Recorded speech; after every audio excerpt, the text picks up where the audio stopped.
नमस्कार दोस्तों, मैं अनूप सर, अर्थशास्त्र विशेषज्ञ। आप सभी का स्वागत है हमारे इस यूट्यूब चैनल पर। और आज हम सभी लोग जो इकोनॉमिक प्लान हम लोगों ने पढ़ा हुआ था प्रीवियस लेक्चर में, उसके सेकंड पार्ट पर चर्चा करेंगे। ठीक है, सेकंड पार्ट का मतलब ये है कि 1951 से लेकर के अब तक यानी कि सरकार ने कौन कौन सी योजनाएं जो चलाई, वो जो 5 ईयर प्लान थे उनके अंतर्गत, और उस योजनाओं के अंतर्गत देश में क्या क्या प्रोग्रेस हुआ और देश में किस तरीके से डेवलपमेंट की प्रक्रिया आगे बढ़ी। तो हम लोग स्टार्ट करेंगे सबसे पहले फर्स्ट 5 ईयर प्लान से, और उसके बाद देखेंगे फर्स्ट 5 ईयर प्लान के बाद सेकेंड, थर्ड, फोर्थ, 5, 6, 7 और कहाँ तक 12वीं पंचवर्षीय योजना तक। और उसके बाद हम लोग नीति आयोग का जो एजेंडा 2031 और 32 की बात की गई है, जिसमें किसानों के आय को जस्ट डबल करने की बात किया जा रहा है, सभी को समावेशी विकास के अंतर्गत जोड़ने की बात किया जा रहा है, सबका साथ सबका विकास की बात किया गया, गरीबी को और भुखमरी को हम लोग 0 हंगर तक लाने की बात कर रहे हैं। उसी तरीके से टीबी को रिमूव करने की बात कर रहे हैं, जो टीबी की बीमारी है उससे, और भी बहुत सारे जो यानी कि नीति आयोग के एजेंडे में सम्मिलित है, उन सब पर हम चर्चा करेंगे। ठीक है, तो चलिए स्टार्ट करते हैं हम लोग प्रारंभ से, यानी 1 अप्रैल 1951 से लेकर के अब तक का सफर। तो चलिए देखते हैं। देखिए यहाँ पर हमने ये कुछ चीजें नोट कर दी। नोट का मतलब ये है, जब हम युद्ध की चर्चा करेंगे आगे, हम लोगों का जो थर्ड 5 ईयर प्लान है वो काफी समस्या ग्रसित प्लान है। समस्या ग्रसित का मतलब है जितना टारगेट हम लोग रख रहे थे उतना अचीव हुआ नहीं, और वो सफल की जगह असफल हो गया। तो उसके पीछे क्या रीजन थे और उन रीजनों में किन किन चीजों पर फोकस किया गया था, उनकी चर्चा हम लोग करेंगे। ठीक है, तो चलिए सबसे पहले स्टार्ट करेंगे हम लोग कब से, यानी कि यानी जो 1 अप्रैल है, और 1 अप्रैल 1951 से हमारी योजना कब तक लागू हो रही है? 31 मार्च 1956 तक ये योजना लागू हुई। ठीक है, हमने इसके प्रीवियस लेक्चर में आपको योजनाओं की समय अवधि बता दिया और उनमें कौन से मॉडल पर बेस्ड थी ये आपको बताया है, और उनमें सेंटर पॉइंट क्या रखा गया था इसकी बात किया गया। पुनः हम लोग उनको दोहराते चलेंगे और उसके बाद आगे की प्रक्रिया के बारे में चर्चा करेंगे। ठीक है, तो देखिए 51 से लेकर के 56 तक की बात हुई। तो सबसे पहले हम लोग यानी कि जिस चीज की बात करेंगे 1951। ठीक है, तो 1951 को देखिए, एक तो सबसे पहले इस नाम से जाना जाता है लघु विभाजन का वर्ष। ठीक है, तो इससे हम लोग short divide of the year के नाम से भी जानते हैं। और great divide of the year आपका कौन सा है? तो great divide of the year 1921 है। ठीक है, 1921। ऐसा क्यों? क्योंकि इसे भारत का महान विभाजन का वर्ष इसलिए कहा जाता है क्योंकि 1920 और 21 अकेला ऐसा वर्ष था जिस वर्ष में भारत में लगभग 1 मिलियन पॉपुलेशन विभिन्न प्रकार की बीमारियों से क्या हो गई थी, यानी कि उसकी डेथ हो गई थी, यानी वो खत्म हो चुकी थी। और इस वजह से 10 वर्षों की जब जनगणना कराई गई, यानी कि 1911 से 1921 तक की, तो उसमें पॉपुलेशन ग्रोथ रेट 10 वर्षों में बढ़ने की जगह क्या हो गई, घट गई, यानी निगेटिव चली गई। इसलिए 1921 को great divide of the year कहा जाता है। उसके पश्चात जब देश आजाद हो गया 47 में, संविधान लागू हो गया 50 में, फिर हमने 48 में बताया कल की प्रीवियस लेक्चर में कि 1948 में मिक्स्ड इकोनॉमिक सिस्टम अडॉप्ट किया गया। और मिक्स्ड इकोनॉमिक सिस्टम का जो मुख्य उद्देश्य है वो नियोजित तरीके से विकास करना है। प्लान्ड वे में हम लोग आगे विकास करेंगे। ठीक है, तो नियोजित तरीके से। तो सबसे पहले 51 से प्लान जब स्टार्ट हुआ, तो सबसे पहले 1951 को हम लोग किस रूप में देख रहे हैं? 1951 को हम लोग लघु विभाजन के वर्ष के रूप में देख रहे हैं। और 1951 में दूसरी चर्चा ये है कि इस समय स्वतंत्र भारत की पहली जनगणना हुई है। ठीक है, यानी कि जनगणना 10 वर्षों के अंतराल से होती है। विश्व में जनगणना सबसे पहले स्वीडन में हुआ। क्रमबद्ध तरीके से जनगणना सबसे पहले अमेरिका में हुआ। हमारे देश में जनगणना सबसे पहले लॉर्ड मेयो के शासनकाल में हुआ 1872 ईस्वी में 1872, और 10 वर्षों के अंतराल से जनगणना 1881 में हुआ। तब से लेकर के लगातार जनगणना 10-10 वर्षों के अंतराल से होती चली आ रही है।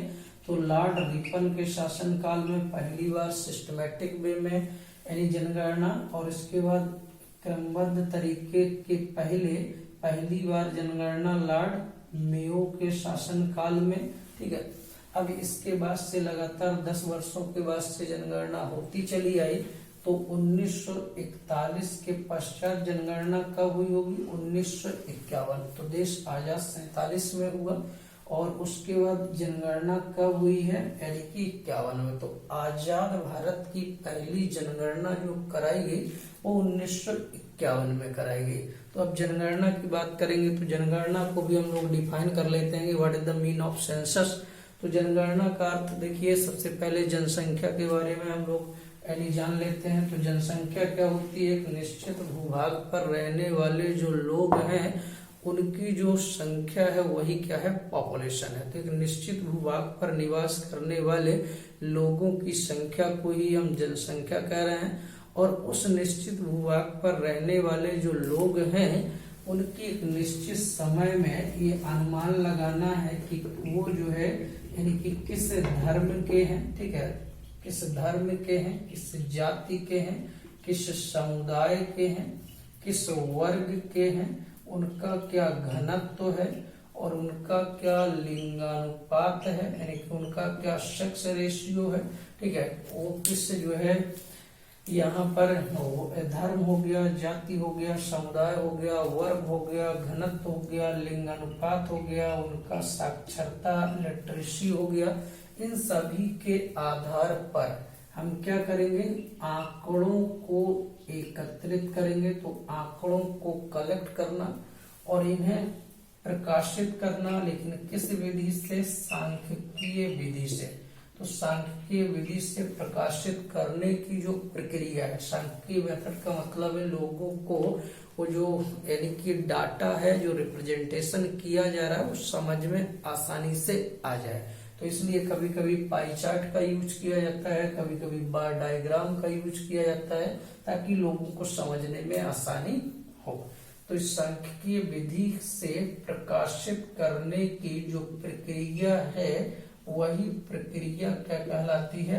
यानी कि जनगणना कहलाती है। तो एक निश्चित समय अवधि में किसी भी देश के सरकार के द्वारा आंकड़ों को एकत्रित करना, कहाँ पर? यानी एक निश्चित भूभाग में रहने वाले लोगों की धर्म, जाति, लिंग, घनत्व, साक्षरता, यानी कि इन वर्ग, समुदाय, इन सभी के आधार पर क्या करना है? आंकड़ों को एकत्रित करना है, और उसे सांख्यिकीय विधि से प्रकाशित करने की प्रक्रिया को ही क्या कहा जाता है? जनगणना कहा जाता है।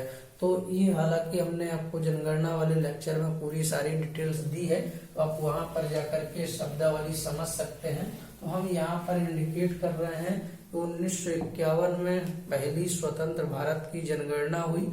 1951 को हम लोग क्या कह रहे हैं? लघु विभाजन का वर्ष कह रहे हैं। और यहाँ पर जो पहली पंचवर्षीय योजना यानी लागू की गई, इसमें सबसे ज्यादा फोकस किस पर किया गया? कृषि पर। तो कृषि को बल दिया गया, और कृषि को प्रोत्साहित करने के लिए देश में 3 बहुउद्देशीय परियोजनाएं जो बड़ी जो है मल्टीपर्पज जो डैम प्रोजेक्ट थे, यानी कि 3 बड़ी बहुउद्देशीय जो परियोजनाएं हैं, यानी कि बहुउद्देशीय परियोजनाएं कौन कौन सी? तो जो बांध वाली परियोजनाएं हैं, बहुउद्देशीय बांध परियोजना, इनकी बात किया गया। ठीक है, मल्टीपर्पज जो डैम है उन प्रोजेक्ट को बात किया गया। तो बहुउद्देशीय परियोजनाओं को संचालित किया गया, जिसमें आप देखेंगे भाखड़ा नांगल बांध परियोजना, ठीक है, दामोदर घाटी बांध परियोजना और आपका हीराकुंड बांध परियोजना, ठीक है। तो ये 3 बड़े जो है डैम जो प्रोजेक्ट थे उनको जो है क्या किया गया, ऑपरेट किया गया। और ये जो है किस उद्देश्य के लिए कार्य करेंगे, तो एग्रीकल्चर में जो इरिगेशन फैसिलिटी है, सिंचाई की सुविधा, उसको जनरेट करेंगे। और इसके साथ इसको मल्टीपर्पज क्यों कहा जा रहा है, तो देखिए जहां डैम क्रिएट किया जाएगा, एक तो इरिगेशन फैसिलिटी इंक्रीज हो जाएगी, दूसरा हम पानी को संचित करके यानी कि उससे एनर्जी को जनरेट कर सकते हैं, है ना, हाइड्रो एनर्जी जनरेट की जा सकती है। और तीसरा, डैम के पास ही हम लोग क्या कर देते हैं, एक आर्टिफिशियल झील टाइप्स का डेवलप कर देते हैं, जिससे यानी कि पर्यटक को क्या किया जा सकता है, बढ़ावा दिया जा सकता है। तो जो बहुउद्देशीय परियोजनाएं हैं, इसके संदर्भ में पीटी नेहरू का कहना था, पंडित जवाहरलाल नेहरू का, कि ये भारत में क्या है, मंदिर है। तो इनको मंदिर की तुलना दिया गया। बहुउद्देशीय परियोजनाओं को भारत में मंदिर की संज्ञा किसने दिया, ये पूछा जाता है, तो पीटी नेहरू ने दिया। और ये कौन से 3 बड़े यानी बांध प्रोजेक्ट फर्स्ट पंचवर्षीय योजना में ऑपरेट हुए जिन्होंने सहयोग दिया, तो भाखड़ा नांगल बांध परियोजना, दामोदर घाटी बांध परियोजना, हीराकुंड बांध परियोजना। तो इस फर्स्ट 5 ईयर प्लान में कृषि को इंक्रीज करने के लिए ये बहुउद्देशीय परियोजनाएं चलाई गई, ठीक है। इसके साथ यानी कि इस पंचवर्षीय योजना में कृषि को फोकस किया गया था, 3 बहुउद्देशीय परियोजनाएं चलाई गई।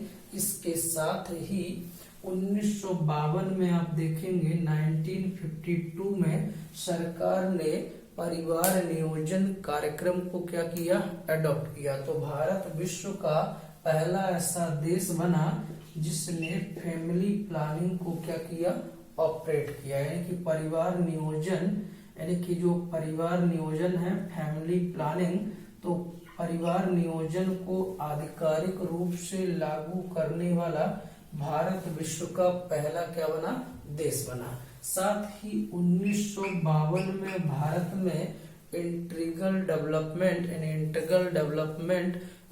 डेवलपमेंट जो प्रोग्राम है वो चलाया गया। तो 1952 में भारत में सामुदायिक विकास कार्यक्रम चलाया गया, ठीक है। इसके तहत सभी लोगों को चिकित्सा सुविधा उपलब्ध कराने की बात किया गया। फिर इसके बाद 1954 में हम लोग देखेंगे, तो 1954 में यानी कि सरकार ने देश के सबसे बड़े प्रतिष्ठित सम्मान, जिसे भारत रत्न कहा जाता है, उसकी घोषणा की। और सर्वपल्ली राधाकृष्णन को, सीवी रमन को, इन लोगों को क्या किया गया, यानी कि ये भारत रत्न पुरस्कार प्रदान किया गया। तो भारत का सबसे बड़ा सम्मान कौन सा है, भारत रत्न पुरस्कार, ठीक है। ये साहित्य के क्षेत्र में, कला के क्षेत्र में, विज्ञान के क्षेत्र में दिया जाता है। और वर्ष 2002 में हमने ये बताया कि इसको क्या कर दिया गया, इसको विज्ञान के क्षेत्र में भी अनाउंस कर दिया गया। तो उसके खेल के क्षेत्र में भी प्रदान कर दिया गया। तो ये खेल के क्षेत्र में भी दिया जाता है। अब देखिए, सबसे पहले ये भारत रत्न पुरस्कार सर्वपल्ली राधाकृष्णन को मिला। उसके बाद अब तक हमने आपको इसके प्रीवियस 26 जनवरी को जो लेक्चर दिया उसमें मेंशन किया।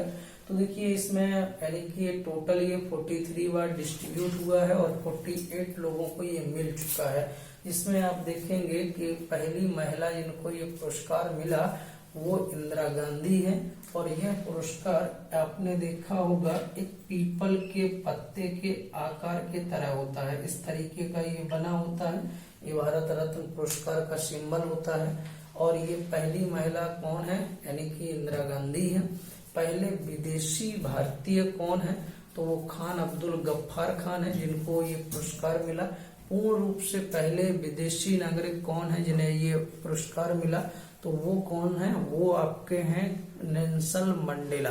फिर उसके साथ आप देखेंगे यह पुरस्कार जो है मरणोपरांत भी कई लोगों को मिला। और भारत में ये यानी कि इसके पहले आपने देखा कि ये पुरस्कार जो है यानी कि 2005-15 में मदन मोहन मालवीय और अटल बिहारी वाजपेयी को दिया गया, और हाल ही में लेटेस्ट में आप देखेंगे ये इसकी 25 जनवरी को घोषणा हुई और 26 जनवरी यानी कल इसको डिस्ट्रीब्यूट किया गया। किसे? प्रणब मुखर्जी को, भूपेंद्र हजारिया को और नाना देशमुख को। तो ठीक है, तो ये जो है 1954 में सबसे बड़ा पुरस्कार है, भारत रत्न पुरस्कार की घोषणा की गई। तो देखिए पुरस्कारों कभी प्रश्न आ जाता है कि सबसे बड़ा पुरस्कार कौन सा है, उससे छोटा कौन सा है, फिर उससे छोटा कौन सा है। तो देखिए इसको आप सीरियल से अगर कभी आए ये प्रश्न तो आप याद रखिए, सबसे बड़ा प्रश्न कौन यानी पुरस्कार कौन सा है? भारत रत्न। ठीक है, फिर उसके बाद कौन सा है? पद्म विभूषण। ठीक है, फिर उसके बाद कौन सा है? पद्म भूषण। फिर उसके बाद कौन सा है? पद्म श्री। ठीक, तो ये सीरियल से हैं, यानी भारत रत्न के पश्चात विभूषण, फिर भूषण और फिर श्री। ठीक है, तो ये बड़ा, फिर इससे छोटा, फिर इससे छोटा, सबसे बड़ा कौन सा है? भारत रत्न। ठीक है, तो इस तरीके से ये सीरियल क्रम में रहेगा, और ये अभी अनाउंसमेंट भी हो गया है, तो करंट्स का इशू भी हो गया है। अब इसके बाद आप देखेंगे 1955 में क्या होता है। 1955 में एक एडी गोखला कमेटी होती है। इस एडी गोखला कमेटी के रिकमेंडेशन के आधार पर यानी क्या होता है, जो 1921 ईस्वी में इंपीरियल बैंक था, इस इंपीरियल बैंक का नाम कन्वर्ट करके 1955 में स्टेट बैंक ऑफ इंडिया रखा गया, और यही State Bank of India A D Gokhala committee के रिकमेंडेशन के आधार पर इसका क्या कर दिया गया? राष्ट्रीयकरण कर दिया गया। और जब राष्ट्रीयकरण किया गया तो ये पब्लिक सेक्टर का क्या हो गया? बैंक हो गया। और जब ये पब्लिक सेक्टर का बैंक हो गया तो इसका मतलब ये है कि अब ये सरकार के अधीन काम करेगा, लेकिन ये कैसा बैंक हो गया? ये कॉमर्शियल बैंक हो गया, ये व्यापारिक बैंक है। तो ये व्यापारिक बैंक जो है वो क्या है? पहला व्यापारिक बैंक है जिसका राष्ट्रीयकरण सबसे पहले किया गया 1955 में। तो अब देखिए जो इंपीरियल बैंक है उसका निर्माण कैसे हुआ, तो सबसे पहले हम देखेंगे भारत में 1770 ईस्वी में बैंक ओपन किया गया अंग्रेजों के द्वारा, जिसे कहा गया Hindustan bank, bank of Hindustan, Alexander company के द्वारा। वो हालांकि सफल नहीं हो पाया। फिर इसके पश्चात 1806 में 2 जून 1806 में बैंक ऑफ कलकत्ता, ठीक है, तो ये बैंक ऑफ कलकत्ता के नाम से ये ओपन हुआ, ये भी अंग्रेजों के द्वारा ओपन किया गया, ये सफल हुआ।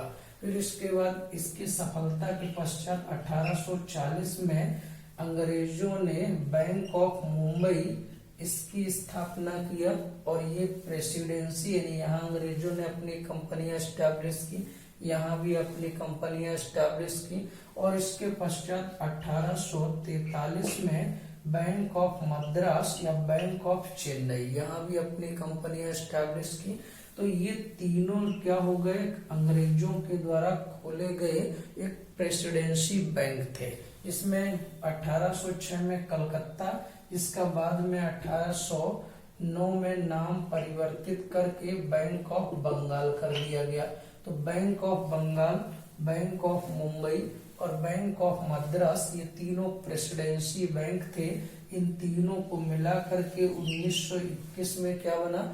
Imperial bank of India. और यही 1921 वाला इंपीरियल बैंक ऑफ इंडिया 1955 में किस में कन्वर्ट हुआ? State Bank of India. और यही स्टेट बैंक ऑफ इंडिया का राष्ट्रीयकरण किस कमेटी के रिकमेंडेशन के आधार पर हो रहा है? एडी गोखला कमेटी के रिकमेंडेशन के आधार पर कब हो रहा है? 1955 में। और ये इसका जब राष्ट्रीयकरण हो गया तो ये पहला व्यापारिक बैंक हुआ, इसका राष्ट्रीयकरण सबसे पहले हुआ। फिर इसके बाद आगे देखेंगे, यानी कि और भी बैंकों का राष्ट्रीयकरण हुआ कब? 19 जुलाई 1969 को 14 बड़े व्यापारिक बैंकों का राष्ट्रीयकरण हो गया। अप्रैल 1980 में 6 बड़े बैंकों का राष्ट्रीयकरण हो गया। तो इस तरीके से राष्ट्रीयकरण की प्रक्रिया आगे चली, ठीक है, उसको हम लोग बैंकिंग सेक्टर में देखेंगे। तो यहाँ पर यानी कि जो 1955 है उसमें क्या हो गया, यानी कि आपका स्टेट बैंक ऑफ इंडिया, इसका क्या हो गया, निर्माण हो गया, और इस यानी कि निर्माण यानी इसका राष्ट्रीयकरण हो गया। तो ये पहला व्यापारिक बैंक बना। इसकी सबसे अधिक एसबीआई की बात करेंगे तो सबसे अधिक इसका कारोबार महाराष्ट्र में है, और ये पहला व्यापारिक बैंक है। और इसमें यानी कि सबसे अधिक शाखाएं अगर बात करेंगे तो यूपी में है। अगर विदेशों में इसकी हम बात करें सबसे अधिक शाखाएं किस देश में है, तो ये नेपाल देश में है। लगभग कितनी 11 जो है शाखाएं इसकी विदेशों में है। तो एसबीआई भारत का सबसे बड़ा व्यापारिक बैंक है। इसका हेडक्वार्टर मुंबई है और इसका सर्वाधिक कारोबार महाराष्ट्र में है। इसके सबसे अधिक शाखाएं उत्तर प्रदेश में है, और इसकी विदेशों में शाखाएं सबसे ज्यादा नेपाल में है। और कितनी शाखाएं हैं, लगभग 11। और इसमें आप देखेंगे इसके बाद में चल करके आगे ग्रुप बैंक बनाया गया, और पहले इसके 8 यानी कि शहर या जगहों को मिला करके इसका ग्रुप बनाया गया, जिसे हम लोग समूह बैंक के नाम से जानते थे। State Bank of Patiala, State Bank of यानी Bikaner, State Bank of Jaipur, State Bank of Indore, State Bank of Travancore, State Bank of Ahmedabad, State Bank of Hyderabad. इस तरीके से कई इसके ये क्या थे, ग्रुपिंग बैंक थे। बाद में इसके स्टेट बैंक ऑफ इंदौर और स्टेट बैंक ऑफ सौराष्ट्र 2008 और 2010 में इसमें विलय कर दिए गए।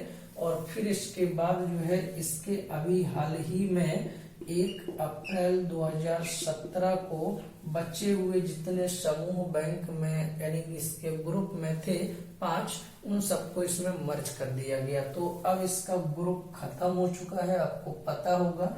और यह क्या हो गया है, ये कहा गया ग्रुप को मर्ज करने पर इसका पूंजीकरण बढ़ेगा। तो ऐसा ये यानी कि अवधारणा मानी गई है। और अभी फिर जो है कुछ बैंकों को मर्ज किया गया। तो आगे चल करके हम जब बैंकिंग सेक्टर वाला टॉपिक पढ़ाएंगे तो पूरी फुल डिटेल देंगे। यहाँ पर थोड़ा सा हम लोग इन सब के बारे में थोड़ा थोड़ा चर्चा करेंगे जो अन्य चीजें हैं, ठीक है। तो ये पहली पंचवर्षीय योजना है। एग्रीकल्चर सेक्टर को फोकस किया गया, मुख्य टारगेट रखा गया। इकोनॉमिक ग्रोथ का जो हम लोगों ने टारगेट रखा वो 2.2% रखा। अचीवमेंट हमको 3.5% का हो गया, यानी पहली योजना क्या हो गई, सफल हो गई। इस योजना में सबसे अधिक फोकस एग्रीकल्चर को दिया गया। एग्रीकल्चर के विकास के लिए 3 बहुउद्देशीय बांध परियोजनाएं चलाई गई। भाखड़ा कुंड बांध परियोजना, दामोदर घाटी बांध परियोजना। 1952 में सामुदायिक विकास कार्यक्रम चलाया गया। 1952 में भारत में परिवार नियोजन कार्यक्रम चलाया गया। 1954 में भारत रत्न पुरस्कार की घोषणा की गई और 1955 में एसबीआई कन्वर्ट हो गया, ठीक। और इसके साथ ही 1955 में आप देखेंगे 55 में यानी कि जो निवेश को प्रोत्साहित करने के लिए बैंक जनरेट हुआ वो आईसीआईसीआई बैंक ही एस्टैब्लिश हो गया, ठीक है। तो इस तरीके से भारत में फर्स्ट 5 ईयर प्लान में जो है चिकित्सा पर फोकस किया गया, इसके साथ ही एग्रीकल्चर पर फोकस किया गया, इसके साथ ही बैंकिंग सेक्टर पर भी फोकस किया जाने लगा। और फर्स्ट 5 ईयर प्लान में जो है यानी कि हम लोगों ने विकास की प्रक्रिया को आगे ऑपरेट किया। अब इसके साथ साथ यानी कि जब सेकंड 5 ईयर प्लान में हम लोग एंट्री किए तो फर्स्ट 5 ईयर प्लान सफल हो गया। Second 5 year plan, first 5 year plan सफल होने के बाद सेकंड 5 ईयर प्लान पर चले। तो देखिए हमने कल आपको बताया फर्स्ट 5 ईयर प्लान जो किस मॉडल पर बेस्ड था, तो वह बेस्ड था आपका हैरड और डोमर मॉडल पर। फिर हम लोग दूसरे पर चलते हैं। तो दूसरा 1956 से लेकर के कब तक चलेगा योजना, 1961 तक। और किस मॉडल पर बेस्ड होगी, पीसी महान लोविस मॉडल पर। अब इस मॉडल में यानी कि ये सेकंड 5 ईयर प्लान है, ठीक है। अब इस सेकंड 5 ईयर प्लान में जो है यानी कि किस पर फोकस किया गया मुख्य रूप से, तो ये फोकस किया गया औद्योगिक क्षेत्र पर। तो इस द्वितीय पंचवर्षीय योजना में सर्वाधिक यानी कि जो फोकस किया गया वो उद्योगों पर फोकस किया गया, और उद्योगों के विकास के लिए विभिन्न विदेशों के सहयोग से यानी क्या किया गया, यानी कि विभिन्न जगहों पर लौह इस्पात उद्योग कारखाने स्टैब्लिश किए गए। तो देखिए भारत में उद्योगों को डेवलपमेंट करने के लिए यानी कि भिलाई लौह इस्पात उद्योग कारखाना स्टैब्लिश हुआ। इसके साथ साथ राउरकेला लौह इस्पात उद्योग कारखाना स्टैब्लिश हुआ। इसके साथ साथ दुर्गापुर लौह इस्पात उद्योग कारखाना स्टैब्लिश हुआ। तो ये किसके सहयोग से हो रहा है, परीक्षा में पूछा जाता है। तो भिलाई किसके सहयोग से हो रहा है, रूस के सहयोग से हो रहा है। राउरकेला किसके सहयोग से स्टैब्लिश किया गया, जर्मनी के सहयोग से स्टैब्लिश किया गया। और इसके बाद जो है दुर्गापुर की बात करेंगे तो दुर्गापुर यानी कि इंग्लैंड या वहाँ ऑप्शन में दिया होगा ब्रिटेन के सहयोग से क्या किया गया, स्टैब्लिश किया गया। तो ये यानी कि अलग अलग जगहों पर अलग अलग देशों के सहयोग से स्टैब्लिश किए गए। तो द्वितीय पंचवर्षीय योजना में हमने उद्योगों को प्रमोट किया। फर्स्ट 5 ईयर प्लान सफल हो गया था और सेकंड 5 ईयर प्लान की क्या किया गया, बात किया गया।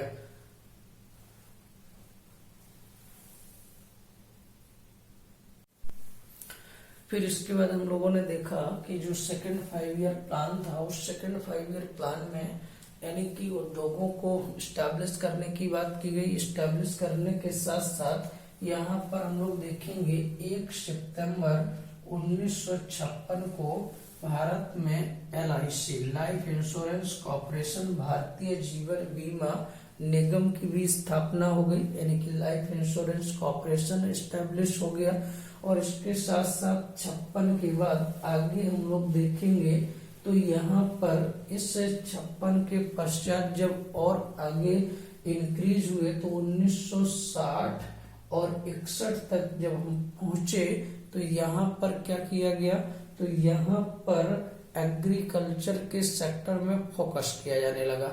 यानी फर्स्ट 5 ईयर प्लान में तो हमने फोकस किया ही था, सेकंड 5 ईयर प्लान में भी हमने एग्रीकल्चर को थोड़ा फोकस करने के लिए क्या हुआ, जो मैक्सिको में खोजे गए बीज थे जो हमने आपको ग्रीन रेवोल्यूशन के अंतर्गत बताया, यानी कि high yield variety of seeds उच्च उत्पादकता वाले जो बीज थे उन बीजों को भारत में जो खाद्यान्न समस्या उत्पन्न थी उन बीजों के संदर्भ में MS स्वामीनाथन से ये कहा गया था कि भारत में MS स्वामीनाथन क्या करें, यानी कि जो खाद्य पदार्थ है उनकी वृद्धि के लिए कुछ सुझाव दें, क्योंकि MS स्वामीनाथन भी कृषि के क्षेत्र में PhD उपाधि प्राप्त थे और इन्होंने सर्वप्रथम उत्तराखंड के पंतनगर में यानी कि क्या किया था, कृषि विश्वविद्यालय यानी कि रिसर्च इंस्टीट्यूट ओपन किया था। और उसके बाद 1960 में यानी कि भारत में नेशनल एग्रीकल्चर रिसर्च इंस्टीट्यूट यानी कि भारतीय कृषि अनुसंधान संस्थान की स्थापना हो गई। और 1960 में इनको क्या कर लिया गया, यानी कि यहाँ पर नेशनल एग्रीकल्चर रिसर्च इंस्टीट्यूट की स्थापना हुई। तो MS स्वामीनाथन को इसका अध्यक्ष बना दिया गया और इनसे कहा गया कि भारत में खाद्य सुरक्षा के लिए आप क्या करें, सुझाव उत्पन्न करें। तो इन्होंने कहा कि जिन बीजों को हमने यानी कि देखा है कि मैक्सिको में उच्च उत्पादकता वाले बीजों को नॉर्मन ई बोरलाग ने खोजा और जिससे मैक्सिको खाद्य पदार्थों के संकट से बाहर निकल आया। अगर हम उन बीजों को अपने देश में मंगवा लेते हैं और उनकी बुवाई करवा देते हैं तो हमारे यहाँ भी खाद्यान्न जो संकट है वो क्या हो जाएगा, सॉल्व हो जाएगा। तो इस उद्देश्य से क्या किया गया, 1960 और 61 में जो मैक्सिको में खोजे गए high yield variety of seeds थे, उच्च उत्पादकता वाले जो गेहूं यानी कि मक्का और धान और अन्न के थे उनको यानी मंगवाया गया और उनकी भारत में क्या करवाई गई, बुवाई करवाई गई। लेकिन इसके लिए सबसे पहले क्या हुआ, परीक्षण कार्यक्रम स्टार्ट हुआ कि आखिर इन बीजों का परीक्षण किया जाए कि ये यहाँ पर सफल होंगे या नहीं। तो एक स्मॉल लेवल पर इंटेंसिव एग्रीकल्चर यानी कि ये डिस्ट्रिक्ट प्रोग्राम, तो जिला लेवल पर ये प्रोग्राम चला था, सघन कृषि जिला कार्यक्रम। ठीक है, तो ये सफल हुआ और इसके पश्चात यानी कि इसको क्षेत्र स्तर तक पहुंचाने की बात किया गया। तो यहाँ पर ये सेकंड 5 ईयर जो प्लान था उसमें हमने सबसे ज्यादा फोकस इंडस्ट्री को किया। किस मॉडल पर ये बेस्ड था? PC Mahalanobis model. PC Mahalanobis के बारे में हम सभी लोग जानते हैं कि भारत में महान सांख्यिकी के ज्ञाता, और भारत में सांख्यिकीय दिवस इन्हीं के जन्म दिवस पर बनाया जाता है 29 जून को। और भारत में सांख्यिकीय संस्थान की स्थापना सबसे पहले इन्हीं ने करवाई थी। कहाँ पर? कलकत्ता में। और इन्होंने इंडस्ट्रियल के क्षेत्र में काफी महत्वपूर्ण योगदान दिया। तो इनका 4 क्षेत्रीय मॉडल है। ठीक है, तो यहाँ पर पीसी महालनोबिस राष्ट्रीय आय समिति के भी अध्यक्ष बनाए गए थे 1948 और 49 में, और उनके सुझाव पर देश में सीएसओ की स्थापना हुआ था 2 मई 1951 को। तो यहाँ पर उद्योगों पर फोकस किया गया। टारगेट रखा गया था 3.5% का, जो हम अचीव कर चुके थे फर्स्ट 5 ईयर प्लान में। तो इसको बढ़ा करके 4.6% का टारगेट कर दिया गया। लेकिन हम लोग क्या किए, इस पंचवर्षीय योजना में यानी बहुत ज्यादा अचीवमेंट नहीं कर पाए। फिर भी कितना कर गए, लेकिन हम लोग 3.9% के समथिंग अचीवमेंट कर गए। तो यहाँ पर यह पंचवर्षीय योजना क्या हुई है? यह पंचवर्षीय योजना सफल तो हुई, लेकिन पूर्ण रूप से नहीं हो पाई, आंशिक रूप से क्या हुई? सफल हुई। तो सेकेंड 5 ईयर प्लान जो है पार्शियली रूप से सक्सेस प्लान है, और फर्स्ट 5 ईयर प्लान फुली रूप से सक्सेस प्लान है। तो ये 2 जो है पंचवर्षीय योजना है। पहली पंचवर्षीय योजना हेरड और डोमर मॉडल पर कृषि क्षेत्र को महत्वपूर्ण फोकस। द्वितीय पंचवर्षीय योजना यानी औद्योगिक क्षेत्र पर फोकस, पीसी महालनोबिस मॉडल पर फोकस, और आंशिक रूप से सफल योजना। पहले में 3 बहुउद्देशीय परियोजनाएं कृषि को इंक्रीज करने के लिए, और द्वितीय में इंडस्ट्री को इंक्रीज करने के लिए 3 बहुउद्देशीय क्या किए गए, यहाँ पर परियोजनाएं न बना करके 3 जो है लौह इस्पात उद्योग को डेवलप किया गया। तो इसमें यानी कि भिलाई लौह इस्पात उद्योग कारखाना, इसके साथ आपका राउरकेला और इसके साथ दुर्गापुर, ये तीनों जो है यानी कि अलग अलग देशों के सहयोग से इस्टेब्लिश हुए। इसके साथ यानी कि बीमा के क्षेत्र में भी क्या किया गया, कार्य किया गया, और LIC की स्थापना हो गई। और इसके साथ आगे चल करके कृषि के क्षेत्र में भी जो खाद्यान्न यानी समस्या थी उसको आगे सॉल्व करने के लिए फोकस किया जाने लगा। फिर आप देखेंगे थर्ड 5 ईयर प्लान, जो तृतीय पंचवर्षीय योजना थी, ये तृतीय पंचवर्षीय योजना कब से कब तक चली? तो हमने आपको बताया ये अभी ये चलेगी 1961 से लेकर के कब तक, यानी 1 अप्रैल इसके पहले लगा रहेगा और 31 मार्च 1966 तक। तो इस योजना किस मॉडल पर बेस्ड होती है? तो यह योजना हमने बताया कि JB सैंडी मॉडल पर बेस्ड होती है, और इस योजना में लक्ष्य क्या रखा जाता है?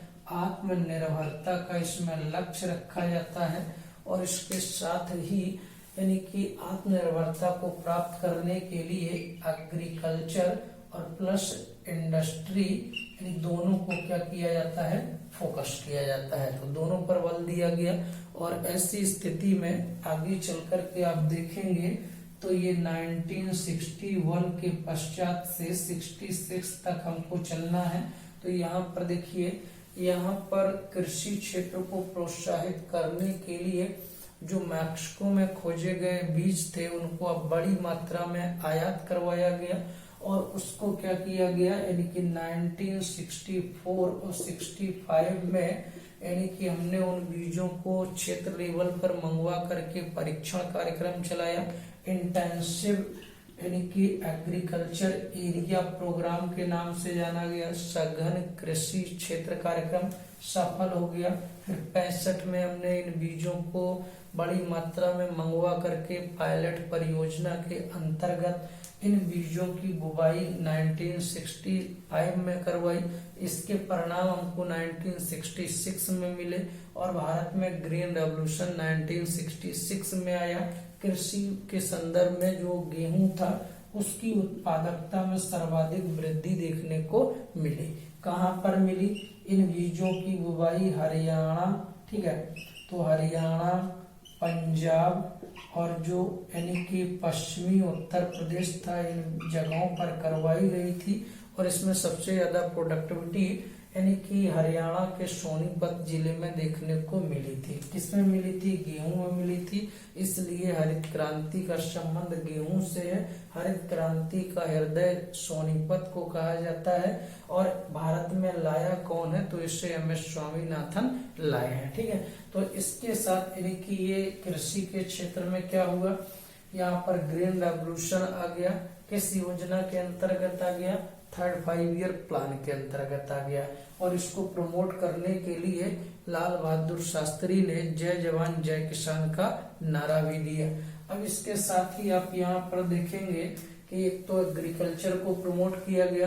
इंडस्ट्री को प्रमोट करने के लिए 1964 में क्या होता है? 1964 में IDBI, industrial development bank of India, यानी भारतीय ये जो industrial development bank of India, भारतीय औद्योगिक विकास बैंक, इसकी स्थापना किया गया। और स्थापना करने के पश्चात इसका जो पर्पज बनाया गया कि ये बड़े तथा मध्यम प्रकार के उद्योगों को क्या करेगा? ऋण प्रदान करेगा। तो ये जो है बड़े तथा जो मध्यम प्रकार के यानी कि उद्योग हैं, इनको ये ऋण प्रदान करेगा। और इसके साथ ही यहाँ पर यानी कि थर्ड 5 ईयर प्लान में बोकारो यानी किसके सहयोग से? रूस के सहयोग से यह यानी लौ इस्पात उद्योग कारखाना इस्टेब्लिश हो गया। तो इंडस्ट्री को भी किया गया फोकस और एग्रीकल्चर को भी फोकस किया गया। अब इसके साथ यहाँ पर हम ये देखेंगे कि एग्रीकल्चर के क्षेत्र में तो भारत में हरित क्रांति आ गई, इंडस्ट्रियल सेक्टर में IDBI की स्थापना हो गई और बोकारो लौ इस्पात उद्योग कारखाना इस्टेब्लिश हो गया। लेकिन यह योजना में जो आत्मनिर्भरता का लक्ष्य रखा गया था वो हमको प्राप्त नहीं हो सका। इसके पीछे रीजन क्या था? तो हमने टारगेट इस योजना में रखा था 5.7% का, सॉरी 5.8% का ये हमारा टारगेट था, ठीक है। और हमको अचीवमेंट जो हुआ है वो हुआ था 2.7% का, ठीक है। तो ये लगभग जो है आधे से भी हमको कम इसका अचीवमेंट मिल पाया। इसलिए तृतीय पंचवर्षीय योजना सबसे विफल योजना हो गई। और यहाँ पर ये योजना JB सैंडी मॉडल पर बनी थी, आत्मनिर्भरता का फोकस किया गया था, लेकिन असफल क्यों हुई? उसके पीछे रीजन है। रीजन क्या है? एक तो रीजन देखिए ये है कि इसमें यानी कि 1962 में चाइना ने क्या किया? भारत से युद्ध कर लिया। फिर उसके बाद 1965 में क्या हुआ? पाकिस्तान ने भारत से युद्ध किया। और इसके साथ ही 1964 और 65 में देखेंगे भारत में सूखा जैसी स्थितियां उत्पन्न हो गई, सूखा भी पड़ गया। तो इस वजह से ये क्या हो गया? यह योजना सबसे अधिक अभी तक में देखेंगे विफल योजना के नाम से जानी जाती है। अब यहाँ आप देखेंगे कि 1962 और 1965 में क्या हुआ जिसकी वजह से ये युद्ध हुए। तो देखिए 1962 का जो युद्ध हुआ वो मेन बेसिक जो रीजन ये है कि चाइना को आपने देखा होगा कि चाइना जो पूर्वी पाकिस्तान है, जिसे यानी कि हम लोग पूर्वोत्तर भारत कह रहे हैं, पाकिस्तान को छोड़िए, जो हमारा ये यानी कि पूर्वोत्तर वाला क्षेत्र है, कौन सा? ये जिसे जहाँ पर हमारा जो है अरुणाचल प्रदेश और जो असम है, सिक्किम है, 7 सिस्टर्स।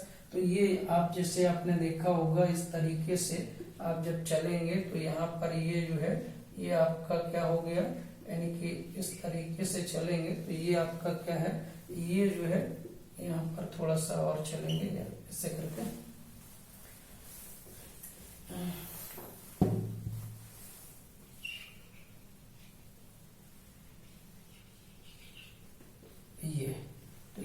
बाद ये जो हम लोग चलेंगे इधर के क्षेत्र पर, तो यहाँ पर आप देख रहे हैं अरुणाचल जो प्रदेश है, ठीक है, यहाँ पर जो चीन की सेना थी, उस चीन की सेना ने क्या किया, आक्रमण कर दिया। यानी कि जो पूर्वी सेक्टर था, पूर्वी सेक्टर पर चाइना ने हमला किया।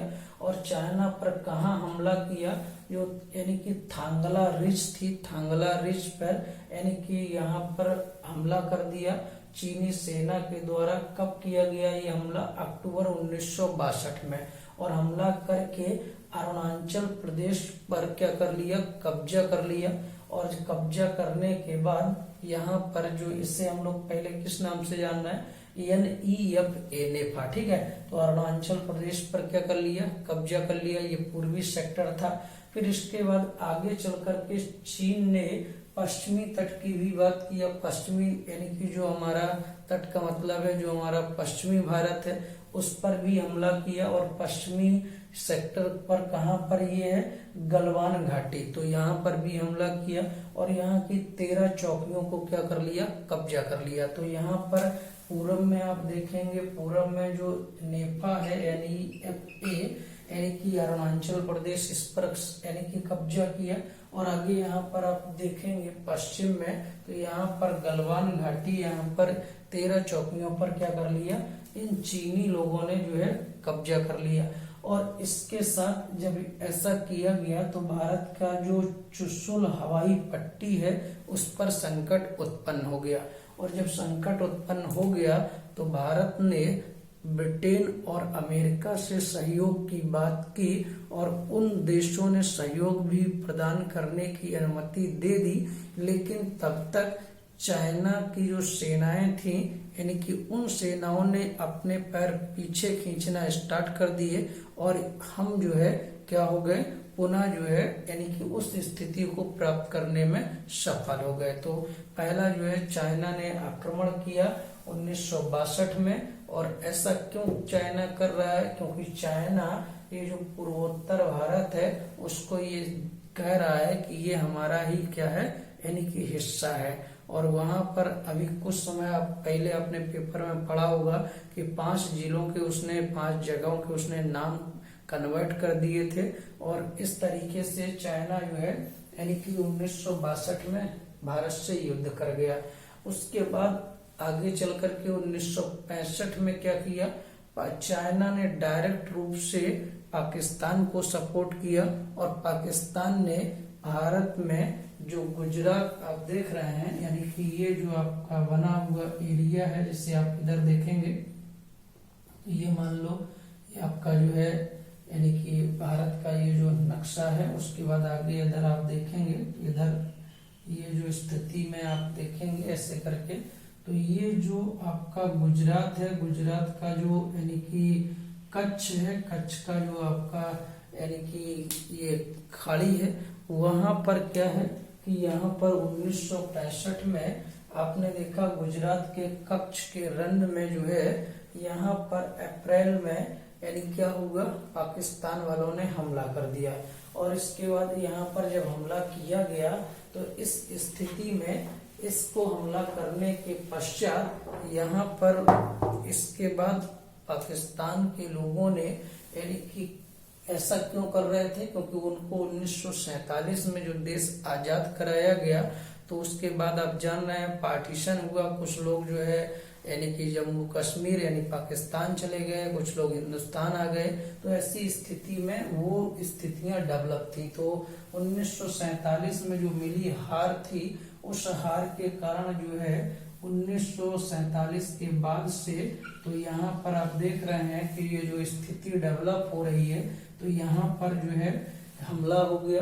फिर इसके बाद इन्होंने जो हमला किया आगे चल कर के ऑपरेशन जिब्राल्टर के माध्यम से, मान लो ये यहाँ पर ऐसे आप आएंगे तो ऑपरेशन जिब्राल्टर के माध्यम से जो हमारा जम्मू एंड कश्मीर है यानी कि यहाँ पर क्या किया, हमला किया और यहाँ पर ये सोचा कि यहाँ के लोग जो है पाकिस्तान के लोगों को सपोर्ट करेंगे, लेकिन ऐसा हुआ नहीं। और जब ऐसा हुआ तो यहाँ पर जम्मू और कश्मीर के लोगों से जिस सहयोग की बात की गई थी, पाकिस्तान के लोगों ने हमला करके, तो वहाँ के स्थानीय लोगों ने क्या किया, उनको सपोर्ट नहीं किया। और इस स्थिति में यानी क्या होता है, लाल बहादुर शास्त्री ने यहाँ पर पंजाब की जो बॉर्डर वाली सीमा है, यहाँ पर सेना को भेज करके यानी कि इस हमले का जवाब देने के लिए तत्काल डिसीजन ले लिया। और डिसीजन ले करके यहाँ पर तत्काल इसको जवाब दिया गया। और ऐसी स्थिति में यानी कि जब युद्ध लगातार ये छेड़ने लगा, कई दिनों तक चला, तो ये मामला संयुक्त राष्ट्र संघ में पहुंच गया और वहां पर दोनों देशों को युद्ध विराम की स्थिति के लिए आदेश आ गया, क्योंकि यूएनओ का मुख्य कार्य है कि देशों में शांति बनाए रखा जाए। तो इसके पश्चात आप देखेंगे यहाँ पर ये लाल बहादुर शास्त्री ने जय जवान जय किसान का जो नारा दिया और यहाँ पर तत्काल इनको जवाब दिया, तो ये युद्ध विराम हो गया। फिर बाद में रूस में ताशकंद में क्या किया गया, यानी सम्मेलन बुलाया गया और वहां पर क्या होता है, समझौता होता है। और उसी ताशकंद में समझौता जो हुआ, वहीं पर लाल बहादुर शास्त्री की डेथ हुई और उसी डेथ के बाद से यानी कि ये समझौता तो हो गया था, लेकिन लाल बहादुर शास्त्री वापस क्या हुए, यानी जिंदा वहां से नहीं आए। और यहाँ पर एकमात्र ये ऐसे अभी तक के प्रधानमंत्री हुए जिनकी डेथ विदेश में हुई। तो यानी कि इनकी डेथ रूस के ताशकंद में हुई थी। और उसके बाद से जब यह योजना यानी कि इवेल्युएट की गई, तो जितना टारगेट हमने रखा था उससे हमको आधा भी अचीव नहीं हो पाया। तो एक परिस्थिति ये थी कि 1962 का जो युद्ध था और एक परिस्थिति ये थी कि 1965 का जो युद्ध था। और इसके साथ देश में 64 और 65 में क्या हो गया, प्रॉब्लम क्रिएट हो गई, सूखा पड़ गया। और इसके साथ ही एग्रीकल्चर सेक्टर की ग्रो की बात किया गया था, इंडस्ट्रियल सेक्टर ग्रो की बात किया गया था।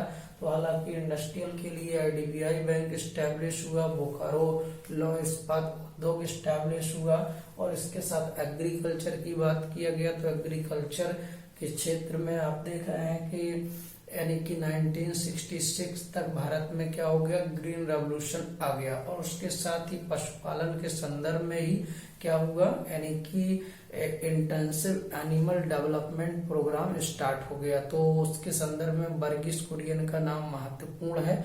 और ऐसी स्थिति में देखिए आज यानी कि पुलिस के एग्जाम में ये प्रश्न पूछा गया कि यानी कि डॉक्टर वर्गीस कुरियन को किसने प्रोत्साहित किया। तो देखिए यहाँ पर आज क्लियर कर दें कि यहाँ पर लाल बहादुर शास्त्री प्रधानमंत्री थे, उन्होंने इनको क्या किया था, प्रमोट किया था। और आगे चल करके डॉक्टर वर्गीस कुरियन ने क्या किया, अमूल डेयरी की स्थापना किया, गुजरात के आनंद नगर में डेयरी स्टैब्लिश किया 1970 में। और ऑपरेशन फ्लड चलाया और भारत में दुग्ध क्रांति लाई। और इन्हें भारत में व्हाइट रेवोल्यूशन यानी दुग्ध क्रांति का जनक भी कहा जाता है। और इन्हें भारत में मिल्क मैन ऑफ इंडिया के नाम से भी जाना जाता है। तो यानी कि डॉक्टर वर्गीस कुरियन का महत्वपूर्ण योगदान हुआ। अब तीसरी पंचवर्षीय योजना के अंत तक आते आते भारत में संसाधन समाप्त होने लगे, यानी कम पड़ने लगे। और आगे की जो योजनाएं बनाई जानी थी, यानी कि 5 ईयर प्लान, वो आगे नहीं बन पाया। तो प्लान हॉलिडे हो गया, योजना अवकाश हो गया। और योजना अवकाश कब से कब तक हुआ, तो योजना अवकाश 1966 से लेकर के 1969 तक हो गया। जिससे इस समय अवधि में एक एक वर्ष की योजनाएं चलाई गई और जिनके माध्यम से पुनः संसाधनों को क्या किया गया, एकत्रित किया गया। तो ये 1966 से 69 तक 3 एक वर्षीय योजनाएं। और ये प्लान हॉलिडे, इसे योजना अवकाश के नाम से भी जाना जाता है। तो यहाँ तक आते आते ये 3 योजनाएं समाप्त हो चुकी।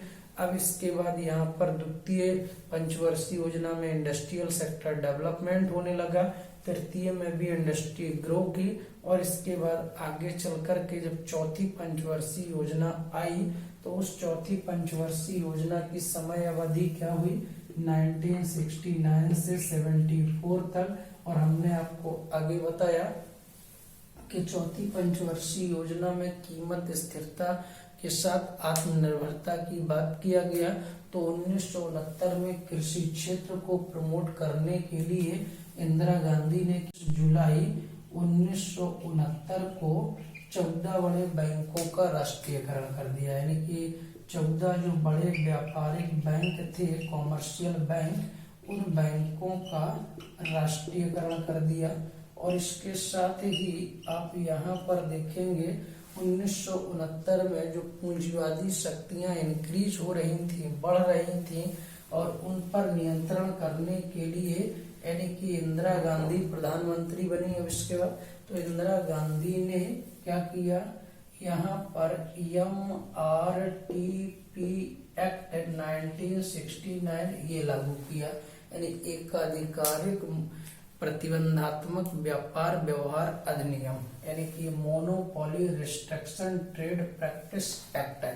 तो ये लागू कर दिया 1969 में। ये क्यों किया गया, क्योंकि यानी कि इंदिरा गांधी ने धन के संचय पर यानी कि धन के एकत्रीकरण पर रोक लगाने के लिए ऐसा किया था। क्यों, क्योंकि द्वितीय और तृतीय पंचवर्षीय योजना में जब इंडस्ट्रियल सेक्टर ग्रो किया तो ये आशा की गई थी कि जब ये ग्रो करेगा तो ये निश्चित तौर पर जो पूंजीपतियों को लाभ होगा वो निर्धन और श्रमिक वर्ग तक पहुंचेगा, तो उनका भी यानी कि ये डेवलपमेंट होगा। लेकिन जब पूंजीपतियों को लाभ होने लगा तो उन्होंने श्रमिकों का शोषण करना स्टार्ट कर दिया और धन के एकत्रीकरण को करना स्टार्ट कर दिया। तो इस पर संविधान में 23वां यानी कि संशोधन किया गया और संशोधन करके यानी कि धन के एकत्रीकरण पर रोक लगाई। तो इसकी जांच करने के लिए क्या किया गया कि आखिर इसका पता कैसे किया जाए कि लोग धन का एकत्रीकरण कर रहे हैं कि नहीं। तो इसके लिए इंदिरा गांधी ने पद्मा देसाई समिति गठित की और इस कमेटी के रिकमेंडेशन के आधार पर ऐसा किया गया। इसमें खुलासा हुआ कि भारत में पूंजीवादी शक्तियां जनरेट हो रही हैं और ये जो है यानी क्या कर रही हैं, इनकम इनक्वालिटी को इम्प्रूव कर रही हैं और इससे जो है यानी कि गरीबी जैसी समस्याएं उत्पन्न हो रही हैं। तो आपने देखा तीसरी योजना में दो बाह्य आक्रमण हो गए और युद्ध भी हो गया और इसके साथ सूखा भी पड़ गया, तो कीमतें क्या हो रही थी, बढ़ रही थी। तो इनको कांस्टेंट करना था और 1969 में हरित क्रांति को सफल बनाने के लिए लीड बैंक योजना चलाई गई। तो ये इम्पोर्टेंट है काफी, लीड बैंक प्लान।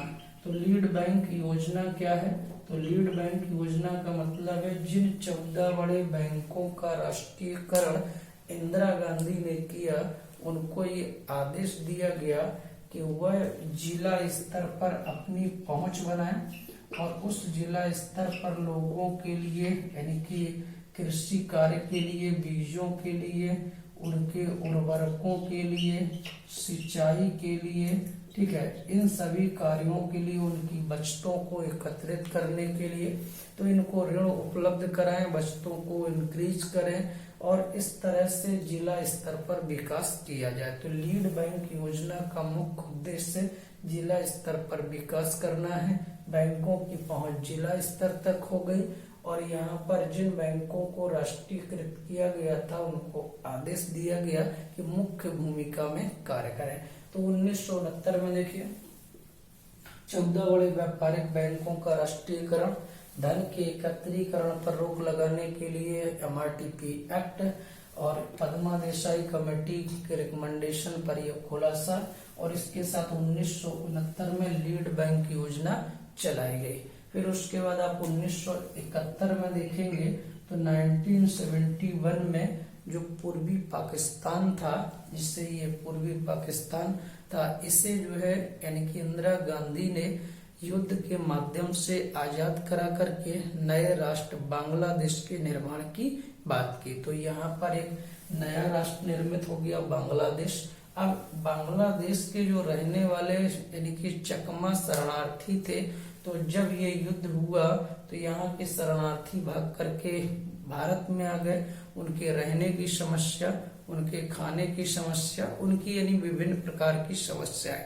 और इसी समय देश में क्या हो गया, मौसम विफल हो गया। तो मौसम की विफलता और चकमा शरणार्थियों की समस्या, इन समस्याओं ने भारत में जो चौथी पंचवर्षीय योजना थी उसकी भी ग्रोथ रेट को अचीव नहीं होने दिया। मतलब चौथी योजना भी क्या हो गई, असफल योजना हो गई, और जो हमने टारगेट रखा था वो टारगेट अचीव नहीं हो पाया। लेकिन 1974 तक आते आते 1974 तक भारत ने पहला भूमिगत परीक्षण यानी कि क्या कर दिया, सफल कर दिया। और ये भूमिगत परीक्षण जो किया गया इसका नाम स्माइलिंग बुद्धा रखा गया। तो ये जो है यानी पहला भूमिगत परीक्षण जो है ये सफल हुआ भारत में 1974 में, और इसका नाम स्माइलिंग यानी कि स्माइलिंग बुद्धा रखा गया। तो आपको ये ध्यान रखना है कि 4th 5 ईयर प्लान के कुछ इंपॉर्टेंट पॉइंट्स हैं जहां पर विभिन्न परीक्षाओं में ये प्रश्न आते हैं। तो ये पूछा जाता है पहला भूमिगत परीक्षण भारत में कब सफल हुआ, पीजीटी में पूछा गया। ये कई बार आया है कि 14 बड़े व्यापारिक बैंकों का राष्ट्रीयकरण किस डेट में हुआ, जुलाई 1969 में।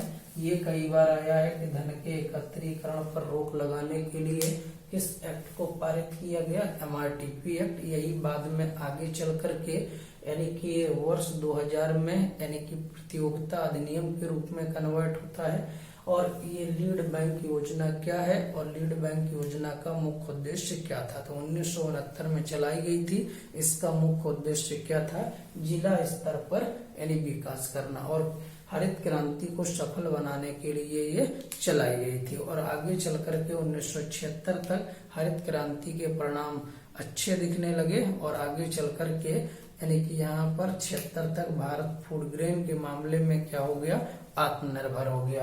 तो आगे जब हरित क्रांति आई तो भारत में 1965 में एग्रीकल्चर प्राइस कमीशन की स्थापना हुई। इसका आगे चल करके 1985 में नाम कन्वर्ट करके एग्रीकल्चर कॉस्ट एंड यानी agriculture commission for cost and price कर दिया गया। फिर बाद में जो है यहाँ पर 1965 में ही आपने देखा होगा वेयर हाउसेस स्टैब्लिश किए गए। भारत में खाद्य सुरक्षा को प्रोवाइड कराने के लिए यानी भारतीय खाद्य निगम की स्थापना किया गया। तो इनकी चर्चा हालांकि हमने जो ग्रीन रेवोल्यूशन वाला वीडियो दिया था उस पर किया गया है। ठीक, तो ये चौथी पंचवर्षीय योजना भी क्या हो गई, अपने लक्ष्यों को प्राप्त नहीं कर पाई। तो मौसम की विफलता और चकमा शरणार्थियों की समस्या की वजह से यह योजना क्या हो गई, विफल हो गई। ठीक, ओके, थैंक यू। अब हम लोग नेक्स्ट पार्ट क्रिएट करेंगे, उसमें चौथी के बाद 5वीं से लेकर के 10वीं तक चलेंगे।